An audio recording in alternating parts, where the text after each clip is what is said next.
시간이 되었습니다. 다 함께 기도하심으로 2020년 11월 1일 주일 예배를 시작하겠습니다. 너희 모든 나라들아 여호와를 찬양하며 너희 모든 백성들아 그를 찬송할지어다. 우리에게 향하신 여호와의 인자하심이 크시고 여호와의 진실하심이 영원하미로다. 아멘. 거룩하신 하나님 아버지, 저희를 자녀 삼아 주시고 영생의 복음 주신 은혜를 이 시간도 찬양드리며 주님께 신령과 진정으로 예배드리기를 원합니다. 우리 예배를 기쁘게 받으시고 홀로 영광 받아 주시옵소서. 예배를 통하여 상처받은 영혼들이 치유받게 하시고 절망하는 마음에 소망을 부어주시며 메마른 영혼들이 소송함을 잊고 연약한 믿음이 강건해지는 은혜를 내려주시옵소서. 예수님의 이름으로 기원드리옵나이다. 아멘.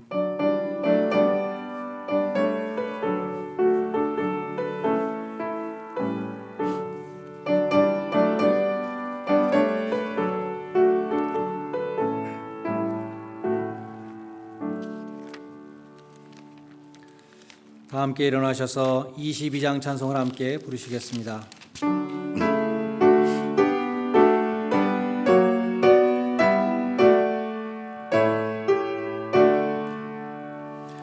만유의 주 앞에 감사를 드리고 다 경배하면서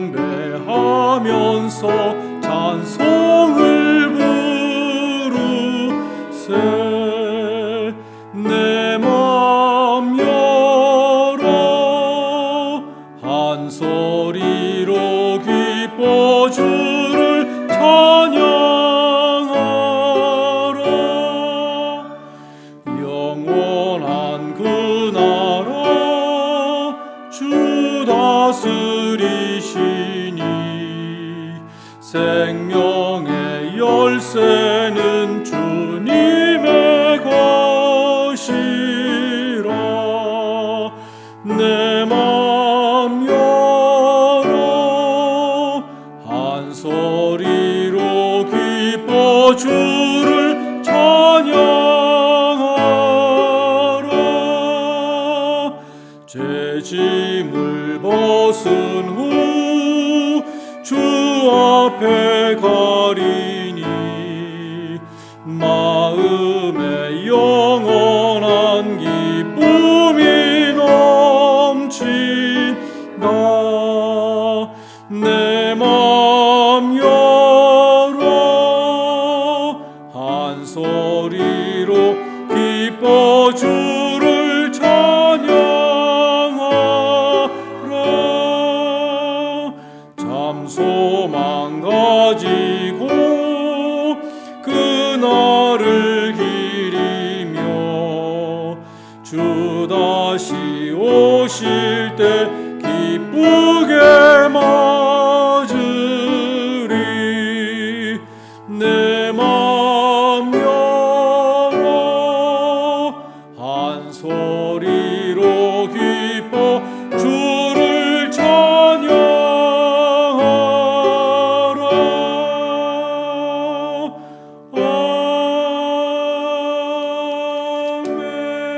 아멘. 교동문 제8번 시편 14편 말씀을 교독하겠습니다.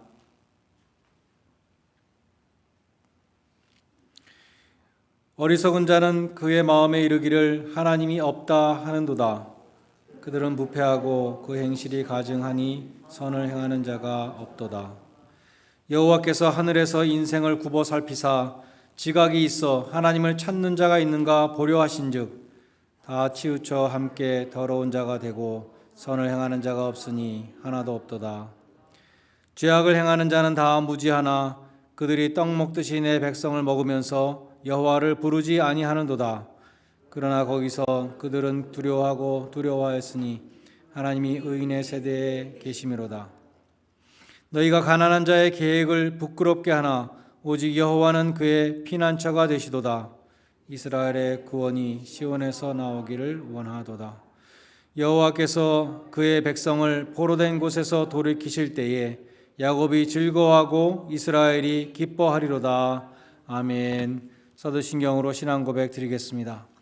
전능하사 천지를 만드신 하나님 아버지를 내가 믿사오며 그 외아들 우리 주 예수 그리스도를 믿사오니 이는 성령으로 잉태하사 동정녀 마리아에게 나시고 본디오 빌라도에게 고난을 받으사 십자가에 못 박혀 죽으시고 장사한 지 사흘 만에 죽은 자 가운데서 다시 살아나시며 하늘에 오르사 전능하신 하나님 우편에 앉아 계시다가 저리로서 산자와 죽은 자를 심판하러 오시리라. 성령을 믿사오며 거룩한 공회와 성도가 서로 교통하는 것과 죄를 사하여 주시는 것과 몸이 다시 사는 것과 영원히 사는 것을 믿사옵나이다. 아멘. 자리에 앉으셔서 342장 찬송 함께 부르겠습니다.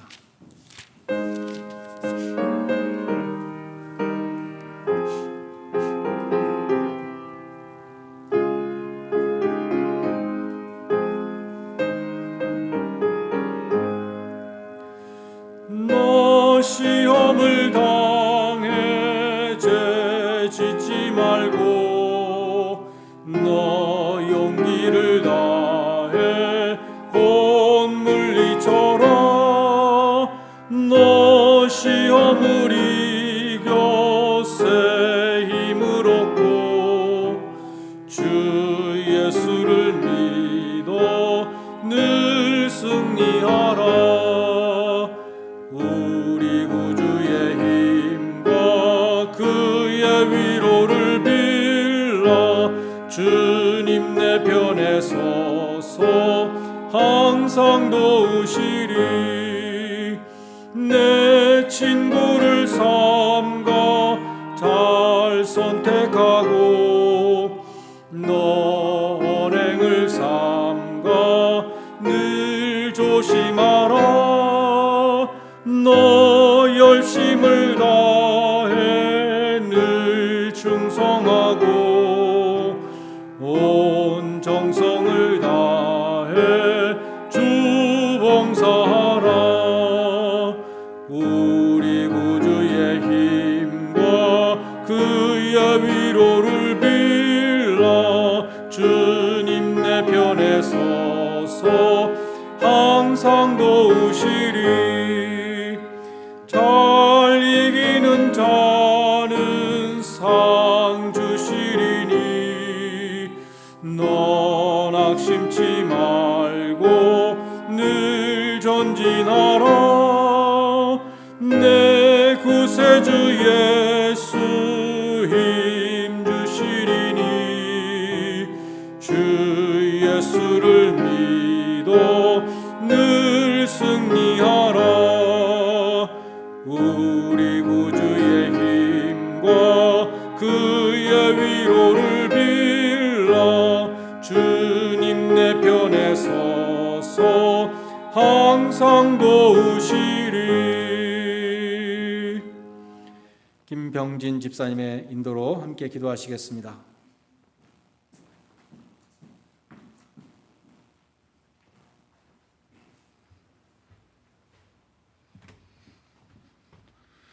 함께 기도 드리겠습니다. 사랑과 자비가 풍성하신 하나님 아버지, 오늘도 주님께서 사랑하시는 저희들을 주님의 앞에 나와 예배하게 하시고 오늘 다시 한번 주님의 행하신 일을 찬양하고 경배하게 하시니 감사합니다. 아버지, 한 주간도 주님의 뜻을 구하기보다는 세상적인 가치관을 따르고 주님과의 시간에 힘쓰기보다는 세상이 주는 즐거움을 더 즐기며 살았던 저희 모습을 회개합니다.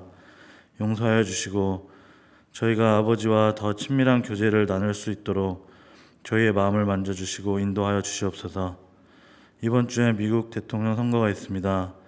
많은 분열과 혼란 속에 있는 미국을 긍휼히 여겨주셔서 하나님을 경외하고 하나님의 뜻을 이루기 위해 힘쓰는 리더가 세워주기를 기도합니다. 아버지, 저희 로드아일랜드 중앙교회를 기억하여 주시옵소서. 코로나 바이러스로 인해 교제와 나눔이 어려진 가운데 성도들이 서로와 교회를 위해 기도하기를 게을리하지 않도록 도와주시옵소서. 저희 교회가 말씀 위에 견고히 세워지고 영적으로 충만하여지기를 기도합니다.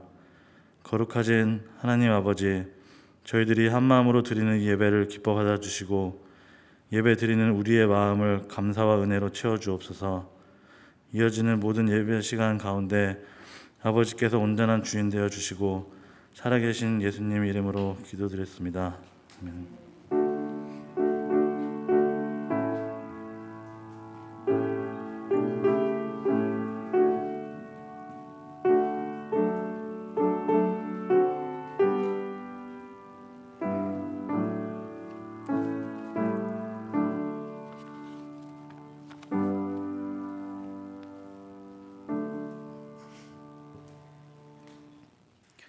성경 말씀 민수기 12장 1절로 16절 말씀을 봉독하겠습니다.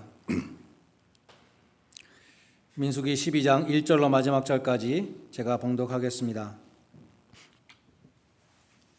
모세가 구스 여자를 취하였더니 그 구스 여자를 취하였으므로 미리암과 아론이 모세를 비방하니라.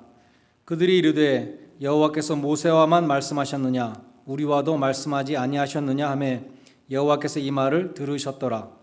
이 사람 모세는 온유함이 지면의 모든 사람보다 더하더라. 여호와께서 갑자기 모세와 아론과 미리암에게 이르시되 너희 세 사람은 회막으로 나오라 하시니 그 세 사람이 나아가매 여호와께서 구름 기둥 가운데로부터 강림하사 장막문에 서시고 아론과 미리암을 부르시는지라. 그 두 사람이 나아가매 이르시되 내 말을 들으라.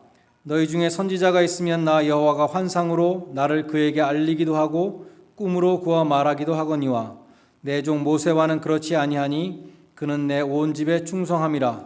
그와는 내가 대면하여 명백히 말하고 은밀한 말로 하지 아니하였으며 그는 또 여호와의 형상을 보거늘 너희가 어찌하여 내 종 모세 비방하기를 두려워하지 아니하느냐. 여호와께서 그들을 향하여 진노하시고 떠나심에 구름이 장막 위에서 떠나갔고 미리암은 나병에 걸려 눈과 같더라. 아론이 미리암을 본즉 나병에 걸렸는지라.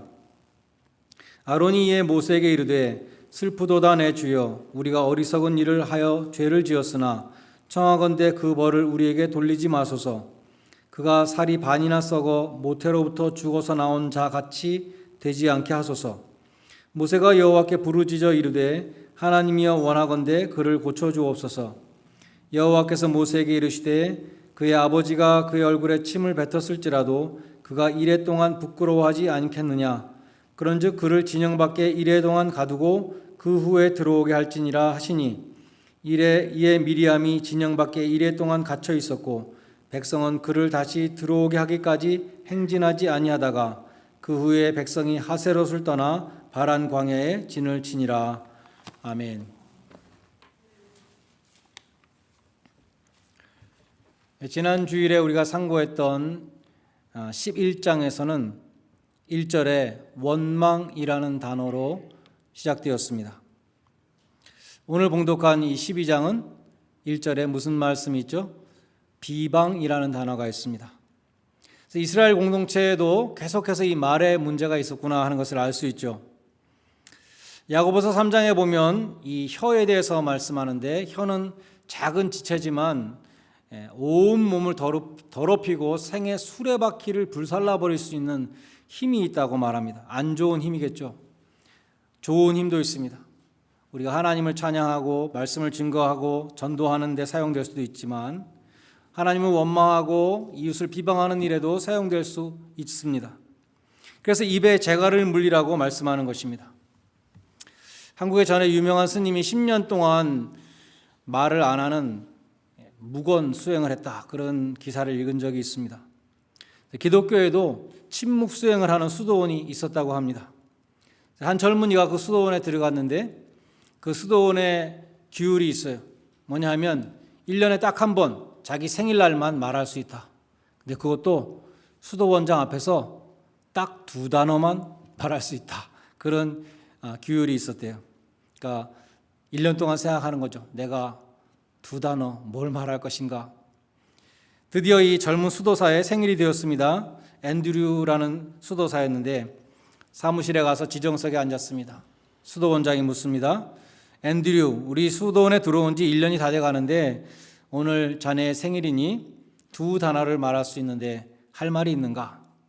그러자 앤드류 수도사는 bad food 이렇게 대답했답니다. 음식이 나쁘다. 수도원장은 알겠네 라면서 앤드류의 말을 수첩에 적어서 파일에 보관했습니다. 1년이 지나서 앤드류의 생일이 또다시 돌아왔습니다. 수도원장 방에 가서 지정석에 앉았습니다. 이번에는 앤드류가 bed, hard 이렇게 대답했습니다. 침대가 딱딱하다.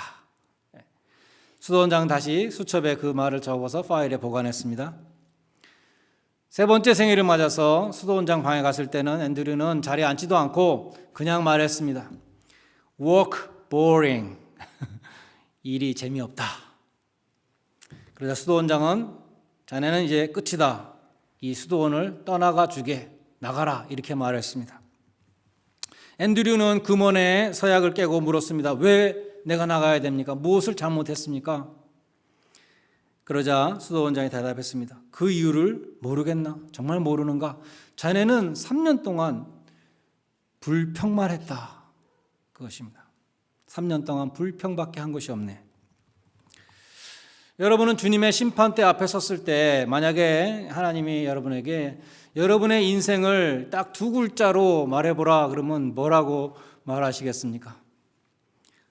불행, 후회, 고생, 허사 뭐 이렇게 말하시겠습니까? 아니면 감사라고 말하시겠습니까? 이 땅에 사시는 동안에도 하나님을 원망하고 이웃을 비난하는 것이 아니라 하나님께 감사하고 이웃에게 덕이 되는 말을 하실 수 있는 성도들이 되시기를 바랍니다. 오늘 본문 3절에 보면 모세가 그 온유함이 지면의 모든 사람보다 더하더라. 유명한 말씀이죠. 이 온유라는 단어는 본래 사나운 들짐승을 잡아다가 잘 훈련시키고 길들였을 때의 변한 모습을 온유라고 했다는 것입니다. 성경 원어의 뜻이라 그래요. 펄펄 뛰는 야생마를 데려다가 길을 들이면 고분고분해지는 그것을 이제 온유라고 말했다는 것입니다. 여기 아주 잘 맞는 사람이 모세라는 사람이죠. 왜냐하면 모세는 본래 온유한 사람이 아니었기 때문입니다. 그는 애굽의 관리가 자기 동족 이스라엘 사람을 괴롭히는 것을 보고서 당시에 궁정에 살고 있던 왕자의 신분이었는데 그 애굽 관리를 단숨에 때려 죽였습니다. 굉장히 성질이 있는 사람이겠죠. 십계명을 받으러 시내 산에 올라갔다 내려왔더니 아론과 백성들이 금송아지를 만들고 저 금송아지가 우리를 애굽에서부터 인도하여냈다고 그 앞에서 춤을 추는 그러한 모습을 보고 너무 화가 나서 하나님께 받은 십계명을 집어던져서 깨트렸던 사람이었습니다. 또 민수기 20장에 보면 이스라엘 백성이 물이 없다고 불평할 때 하나님이 모세에게 말씀했습니다. 반석을 명하여 생수가 나오게 하라 명했는데 모세가 화가 나니까 백성들에게 잘 봐라 하면서 지팡이로 반석을 2번 후려쳤죠. 자기 성질을 보인 것입니다. 그래서 하나님의 영광을 가렸습니다. 신명기 32장 51절에 보면 모세의 그 행동 때문에 모세는 약속의 땅에 들어가지 못했습니다. 그래서 모세는 본래 온유한 사람이 아니었다는 것이죠. 그는 서서히 온유한 사람으로 변해갔던 사람이었습니다. 하나님의 훈련을 통해서 애굽에서 사람을 죽이고 바로의 낯을 피하여 미디안 광야에서 40년 동안 지내면서 혈기가 많이 죽었습니다. 사나운 들짐승이 고분고분한 가축으로 변하는 것처럼 모세는 많이 변했습니다. 하나님은 모세의 혈기가 죽은 다음에 쓰셨습니다. 자기 마음을 다스리는 사람은 성을 빼앗는 용사보다 더 낫다. 잠언이 말씀하는데 하나님의 일을 하는 사람은 분노를 다스릴 줄 알아야 하는 것입니다. 모세는 광야 피신 생활 40년 동안 혈기가 많이 죽었지만 우리가 광야 이제 40년 동안 이스라엘 백성들을 인도하면서 성경에 2번 나오죠. 화를 낸 적이 있었던 것이죠. 하나님의 영광을 가린 적이 있었습니다. 모세는 그러한 실패의 과정을 겪으면서 서서히 온유한 사람이 되어 갔던 것입니다. 오늘 본문 1절에 보면 모세의 형제들이 미리암과 아론, 누나와 형이죠. 모세를 비방했습니다. 그 비방에 대해서 모세가 아무런 화를 내지 않고 대꾸하지 않고 변명하지 않고 묵묵히 참았다. 그래서 그 온유함에 대해서 칭찬을 한 것이죠. 무엇을 가지고 비방했냐 하면 구스 여자를 취했다. 이디오피아 여자를 취했습니다. 그러니까 모세의 형제들이 비방했습니다. 2절에 보면 비방한 근본 원인이 나와요. 구스 여자를 취했다고 비방했지만 그 마음 속에 있었던 것이 무엇이었는가? 여호와께서 모세와만 말씀하셨느냐? 우리와도 말씀하시지 않았느냐? 라는 이 말씀 속에 이 형제들의 시기심을 볼 수 있는 것입니다. 우리하고 모세하고 다를 게 없다. 우리 다 똑같이 하나님 앞에 말씀 받는 사람들인데 저 모세 보니까 우리만도 못하다. 구스 여자를 첩으로 받아들이고 우리보다 난 게 뭐냐? 못하다. 이런 비교를 지금 하고 있는 것입니다.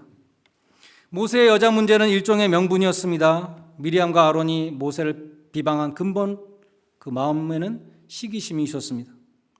하나님은 우리와도 말씀하심으로 모세는 우리보다 잘난 것이 없다. 모세가 하는 행동을 보라. 우리보다 못하다. 그런데 왜 우리보다 나이도 어린 동생 이 모세를 우두머리로 우리가 섬겨야 되느냐? 이런 마음인 것입니다. 시기는 가까운 사람에게 느끼죠. 눈에 안 보이는 사람에게 시기심을 느끼지 않습니다. 또 같은 직종에 종사하는 사람에게 시기심을 느끼죠. 목사는 다른 목사에게 시기심을 느낄 때가 있습니다. 음악을 하는 사람이 미술을 전공한 사람이 그림을 잘 그린다고 그거에 대해서 시기하지 않죠. 교회에 어떤 여자분이 아주 명품 가방을 들고 오면 그게 짝퉁이다라고 수군거리는 그런 소리가 있습니다. 여자분들은 남이 들은 가방에 대해서 질투가 나는 것 같아요. 저는 남자라서 그런지 그게 뭐 진짜 못하고 가짜 못해 그런 생각이 드는 것이죠. 2009년에 군대의 시기심에 대해서 말씀드리는 거예요. 2009년에 우리 교회에 김기홍 장로님이란 분이 오셔서 간증 집회를 하신 적이 있습니다. 이분은 해병대 청령부대 소대장으로 월남에 파병에 돼서 짜빈동 전투에서 일개 중대 180명의 병력으로 월맹군 일개 연대 2,000명을 섬멸하는 세계 전투사에 길이 남는 무공을 세우신 분이고 나중에 해병대 부사령관으로 투스타로 예편하신 분입니다. 그분한테 제가 사석에서 한번 물어봤는데 장로님이 월남에서 그 전공을 세우시고 받으신 그 충무 무공훈장이 무공훈장 중에 제일 큰 겁니까? 라고 물어봤어요. 그랬더니 장로님이 대답하시기를 가장 큰 훈장은 태극 무공훈장인데 그것은 당시 그 중대장이 받았다는 것입니다. 그런데 이어서 말씀하시기를 그 중대장님은 장로님의 사관학교 4년 선배인데 아주 훌륭하신 분이었다는 것이죠. 그런데 태극 무공훈장을 받고도 대령을 못 달고 제대했대요. 별을 못 단 건 고사하고 대령도 못 달고 중령으로 나갔다는 것입니다. 그 이유가 무엇인가 하면 동기생들의 집중 포화를 받았다는 것이에요. 장군 진급 영순이기 때문에 다 힘을 합쳐서 끌어내렸다는 것입니다.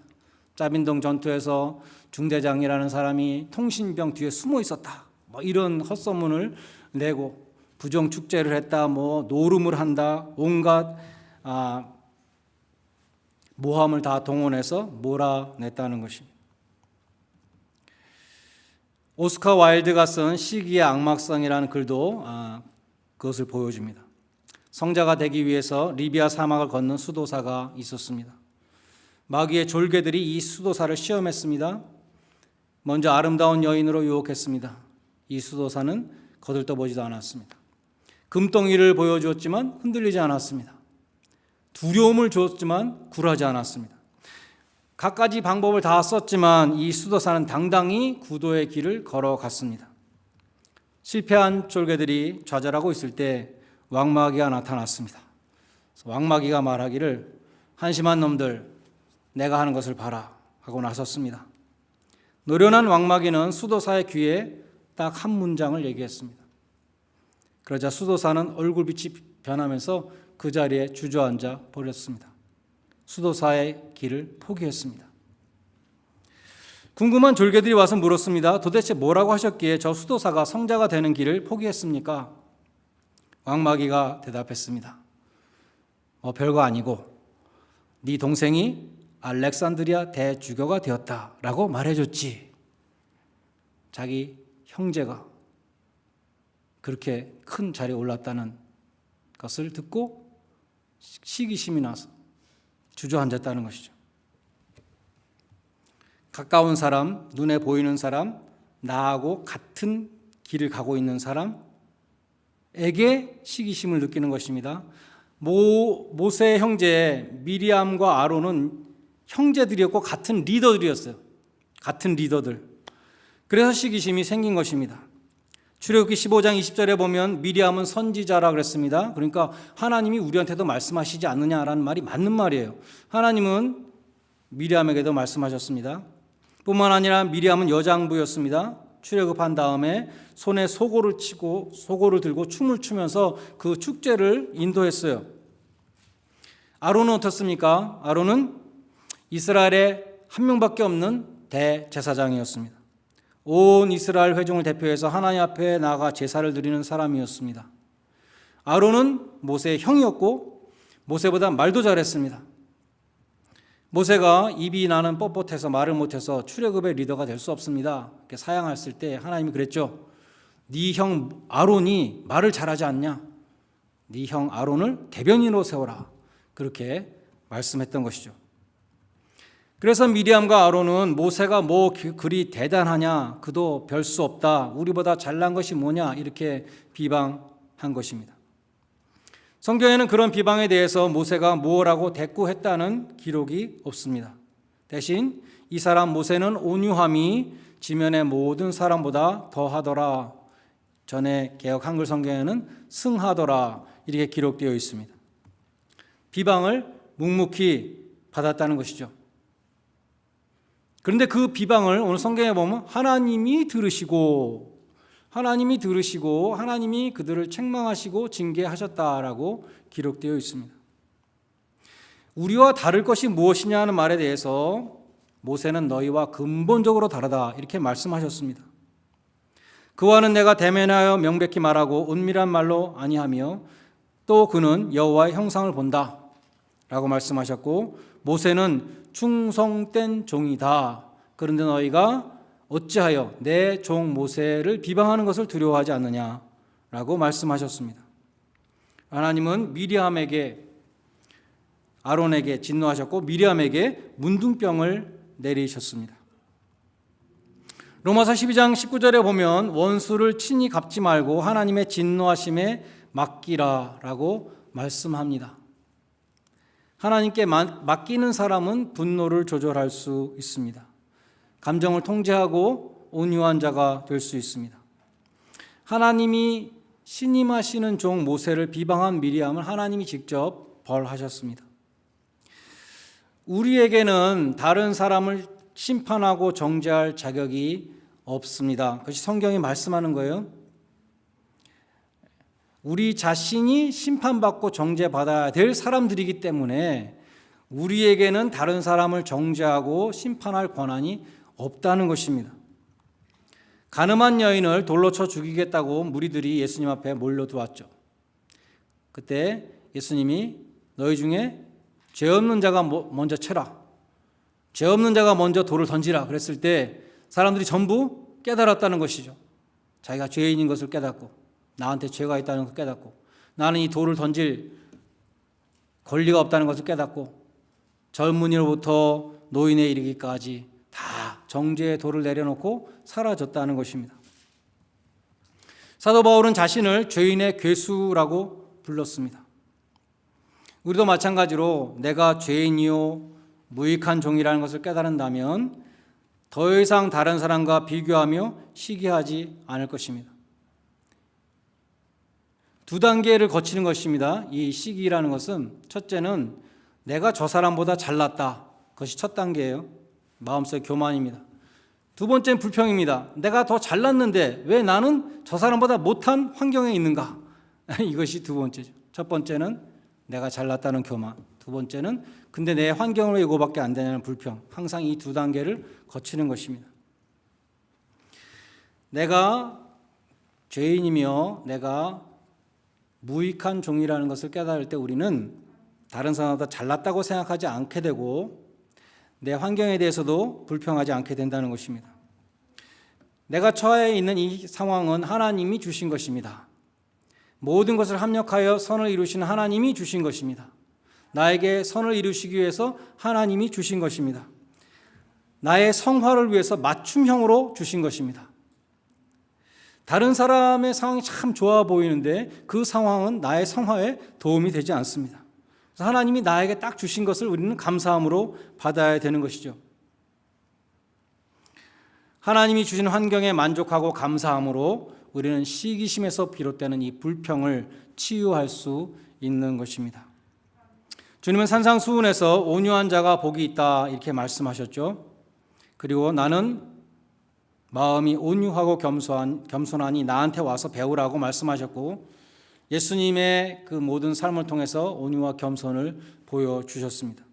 하나님과 동등된 신분을 버리고 종의 형체를 가져서 사람들과 함께 되셨고 이것이 온유와 겸손이죠.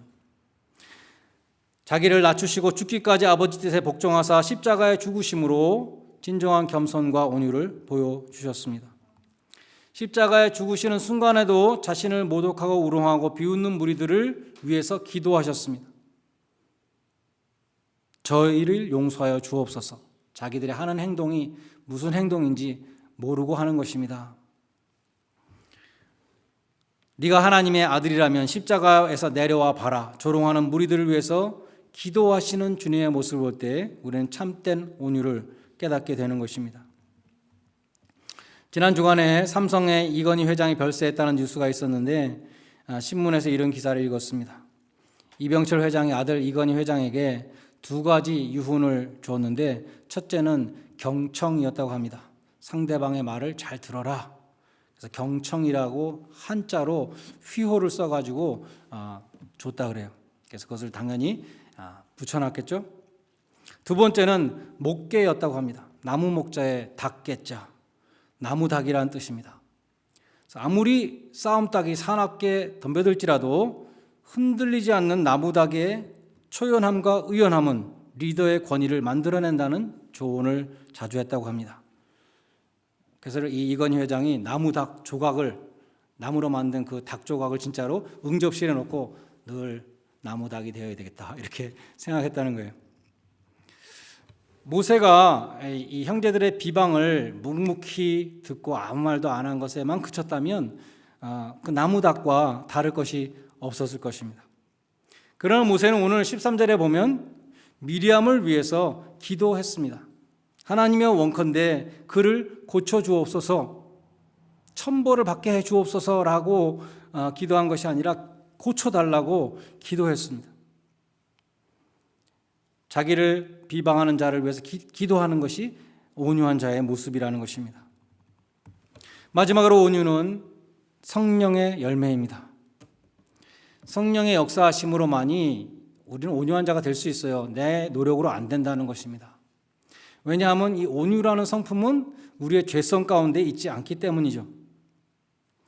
그래서 우리에게 온유한 모습이 사라지고 내가 자꾸 사나워진다 할 때 내가 정말 지금 성령 충만한 자로 살고 있는가를 반성해 봐야 한다는 것입니다. 왜냐하면 온유는 성령님의 역사하심으로 그리스도인에게 나타나는 열매이기 때문입니다. 그래서 우리는 온유한 자가 되기 위하여 성령 충만을 구해야 합니다. 성령님이 나를 온전히 주장하시도록, 나의 지정의를 지배하시도록, 나를 통치하시도록 그렇게 하는 것이 성령 충만이라고 그랬죠. 그리고 해서 말씀과 기도로 우리는 무장해야 한다고 했습니다. 예수님의 제자 중에 가장 사랑의 사도라고 불리는 이 가장 온유한 사람으로 생각되는 요한이라는 사람은 예수님을 따르기 전에 별명이 우레의 아들이었습니다. 천둥 번개 같은 사람이었습니다. 성격이 불같은 사람이었습니다. 그러나 주님을 따라다니면서 주님의 제자 훈련 가운데 온유한 사랑의 사도로 변화되었던 것입니다. 누구나 평온한 환경 속에서는 다 온유한 사람인 것 같습니다. 그러나 모세처럼 누군가 나를 비방할 때에 그때에도 온유한 사람이 참으로 온유한 사람입니다. 예수님과 같이 죄 없이 십자가에 못 박힐 때에도 온유한 사람이 될 수 있다면 참으로 온유한 자입니다. 온유는 인간의 본성이 아니라 성령의 열매입니다. 에베소 교회의 에베소서에 보면은 너희가 평안에 매는 줄로 성령이 하나 되게 하신 것을 힘써 지키라. 교회가 하나가 되어야 된다 말하면서 바로 그 앞에 보면 어떻게 그렇게 할 수 있는가? 온유함으로 라고 말씀합니다. 너희가 부르심을 입은 부름에 합당하게 행하여 모든 겸손과 온유로 하고 오래 참음으로 사랑 가운데 서로 용납함으로 하나가 될 수 있다라고 말씀하는 것입니다. 예수님은 온유한 자가 복이 있다고 말씀하시면서 땅을 차지할 것이다 이렇게 말씀했습니다. 온유한 자가 승리한다는 것입니다. 세상적인 상식으로 보면 온유한 자는 손해를 볼 수밖에 없죠. 망해야 됩니다. 그러나 온유한 자에게는 하나님이 주시는 승리가 있는데 하나님이 주시는 승리는 아무도 막을 수 없다는 것입니다. 온유한 자가 사람의 마음을 얻습니다. 그것이 승리이죠. 그것이 땅을 차지하는 것입니다. 온유한 자가 전도할 수 있습니다. 전도하면서 막 싸우면 안 되겠죠. 온유한 사람이 하나님의 나라를 확장시킵니다. 그것이 승리고 땅을 차지하는 것입니다. 온유한 사람은 세상들로부터 칭송을 받습니다. 당신을 보니까 정말 하나님이 살아계신 것을 느낍니다. 그것이 승리이고 그것이 땅을 차지하는 것이고 하나님의 나라를 확장하는 것입니다. 부디 여러분 모두가 성령 충만한 가운데 온유한 자들이 되셔서 하나님이 주시는 승리를 취하시기를 주님의 이름으로 간절히 축원드립니다. 기도하시겠습니다. 하나님 아버지, 성내는 것이 하나님의 의를 이루지 못한다고 말씀하셨습니다. 예수님의 온유함과 겸손함을 늘 바라보며 십자가를 바라보며 온유함으로 하나님의 나라를 확장시키고 온유함으로 하나님의 영광을 드러내는 하나님의 종들이 되게 하여 주시옵소서.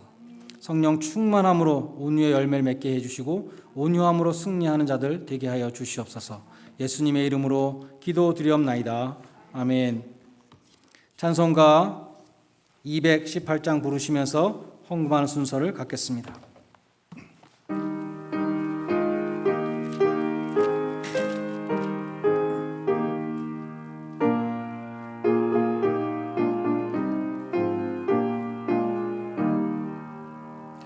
내 맘과 정성을 다하여서 주 너의 하나님을 사랑하라.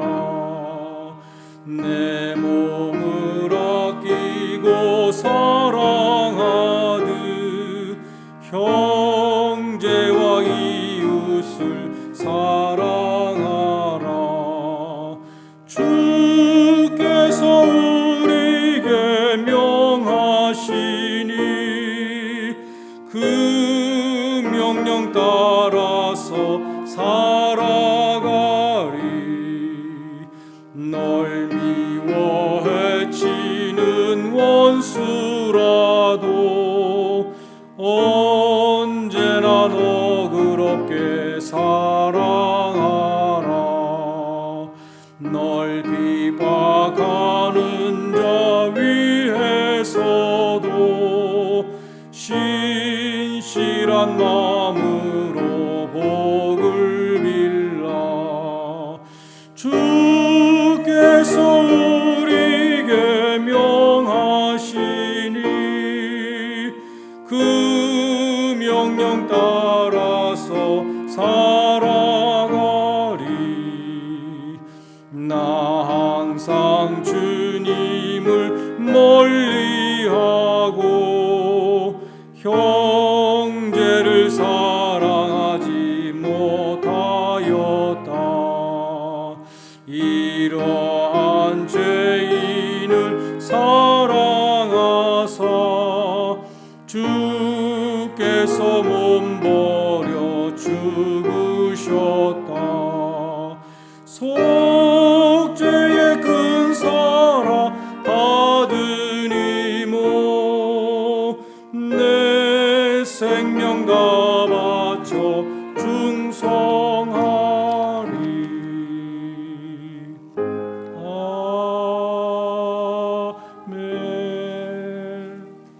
교회 소식을 전해드리겠습니다. 주일 예배 11시, 작년 예배 12시 반 드리고 이제 수요 예배는 지난 주일까지 드렸습니다. 다음 봄에 다시 수요 예배를 재개하도록 하겠습니다.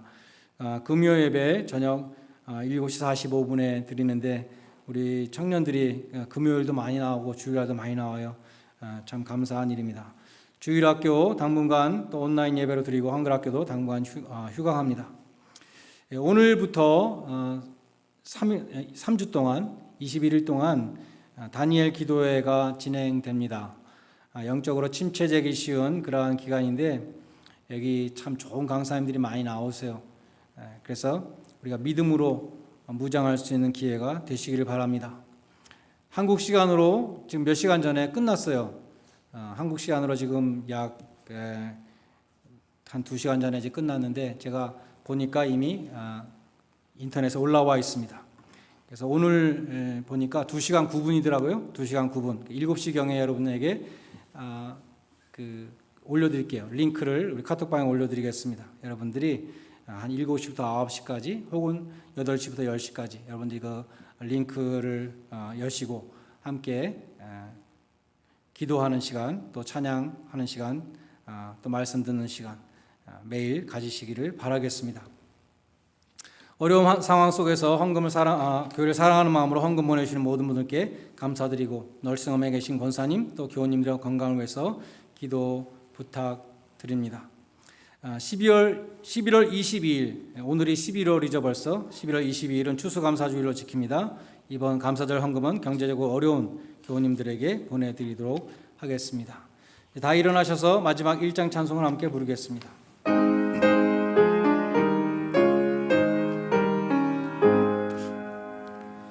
만복의 근원 하나님 온 백성 찬송 드리고 더 천사여 찬송하세 찬송 성부 성자 성령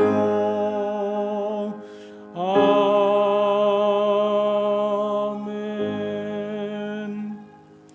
사랑의 주님, 이번 주일은 남부 목장을 위하여 기도드립니다. 우리 김현진 집사님을 영육간의 강건함으로 지켜주셔서 늘 말씀과 기도 가운데 주님과 교통하며 동행케 하여 주시고 대학에서 학생들을 가르치고 연구하시는 일을 잘 감당케 하시며 집사님이 기도하신 한국의 어머님도 건강을 늘 지켜주시옵소서. 조창숙 집사님의 가정과 기업을 주님의 오른팔로 안보여 주시고 간 이식 수술을 기다리고 있는 에릭 교우님에게 좋은 간을 허락하여 주시고 쇠약하여진 육신의 건강을 더하여 주시옵소서. 집사님의 기도의 응답으로 알버트와 프레드릭, 조에나가 하나님을 기쁘시게 해드린 자녀들이 되게 해주시고 손자 자일러가 또한 주님의 은혜 가운데 잘 자라게 하여 주시옵소서. 박정원 집사님 가정을 복주셔서 영원히 잘된 같이 범사에 잘되고 강건케 하시며 남편 되시는 장재원 교우님의 직장을 지켜주시고 부부가 함께 교회를 섬기는 은혜로 더하여 주시옵소서. 집사님의 딸 아루가 건강하게 학업을 잘 감당할 뿐만 아니라 믿음의 딸로 자라게 하시며 집사님 가정에 늘 주님이 주시는 은혜와 평강이 충만케 하여 주시옵소서. 전영숙 권사님 먼 거리를 오가며 주님의 교회를 힘써 섬기시는 발걸음 축복해 주시고 남편 되시는 미스터 왕 교우님, 두 자녀 알란과 수전 그리고 손자 손녀들 권사님의 믿음과 기도로 신령한 복을 받게 하여 주시옵소서. 권사님의 건강을 늘 지켜주시고 주님이 주시는 위로와 평강의 심령에 늘 충만케 하여 주시옵소서. 이경희 권사님 또한 교회를 사랑하는 마음으로 힘써 섬기는 그 마음을 기뻐 받아주시고 하나님의 나라를 먼저 구하는 자에게 모든 것을 더해 주신다고 하신 약속의 말씀으로 응하게 하여 주시옵소서. 남편 되시는 폴 교우님의 건강을 지켜주시고 보스턴으로 이사온 따님 타냐 늘 함께하여 주시옵소서. 가까이 살며 함께 고락을 함께하던 언니를 또한 먼저 보낸 그 마음도 주님께서 위로하여 주시옵소서. 목자로 수고하시는 권세아 집사님의 믿음과 기도로 온 가족이 복을 받게 하여 주시고 남편 되시는 이 동골 교우님의 직장을 안보하여 주시며 함께 주님을 섬기는 은혜를 더하여 주시고 창민과 재명, 서원 세 자녀가 키가 자라고 지혜가 자라며 하나님과 사람 앞에 사랑받게 하여 주시옵소서. 아버님을 먼저 보낸 또한 권세야 집사님의 마음을 위로하여 주시고 세상이 줄 수 없는 평안으로 함께하여 주시옵소서. 널싱홈에 계시는 차권사님과 시니어 교우님들 한 분 한 분 건강을 늘 지켜주시고 천국의 기쁨으로 함께하여 주시기를 기도합니다. 특별히 1년 전에 고 주창준 권사님을 먼저 보내신 우리 김형자 사모님 천국의 소망으로 늘 위로하여 주시고 생활하신 데 어려움이 없도록 늘 지켜주시옵소서. 우리 교회 모든 교우님들이 오늘부터 시작되는 다니엘 기도회를 통해서 큰 은혜를 받게 하여 주시고 이 어려움의 기간을 믿음으로 승리하고 간증의 주인공이 되게 하여 주시옵소서. 환자들을 대하는 교우님들을 특별히 기억하여 주시고 많은 학생들과 재소자들과 커스터머들을 대하는 교우님들과 그 가정들을 감염으로부터 지켜주시옵소서. 성도들의 직장과 사업체를 안보하여 주시고 청년들의 학업과 직장을 잘 감당케 하여 주시며 등교하는 자녀들 안전하게 지켜주시고 집에서 공부하는 자녀들도 학업을 잘 감당케 하여 주시옵소서. 임산부와 태아의 건강을 지켜주시고 청년부 예배에 은혜를 더하여 주시옵소서. 감사하신 주님, 오늘도 구원의 감격과 필요를 채우신 은혜에 감사드리며 정성으로 예물을 봉헌드렸습니다. 드리는 믿음과 헌신을 기뻐 받아주시고 간절한 기도의 제목들마다 응답하여 주시옵소서. 이 물질에 축사하여 주셔서 주님의 뜻대로 사용되어질 때에 하나님의 영광이 드러나게 하여 주시옵소서. 이제는 자신을 십자가에 못 박는 자들을 위하여 기도하신 주 예수 그리스도의 은혜와 원망과 비난을 듣고 징계하시나 기도를 듣고 구원하시는 하나님의 무한하신 사랑하심과 입술의 열매와 온유의 열매를 맺게 하시는 성령의 교통하심이 하나님이 주신 모든 것에 감사하며 온유한 자에게 주시는 복을 받기 소원하는 주의 모든 백성들을 위해 이제로부터 영원까지 함께 있을지어다. 아멘.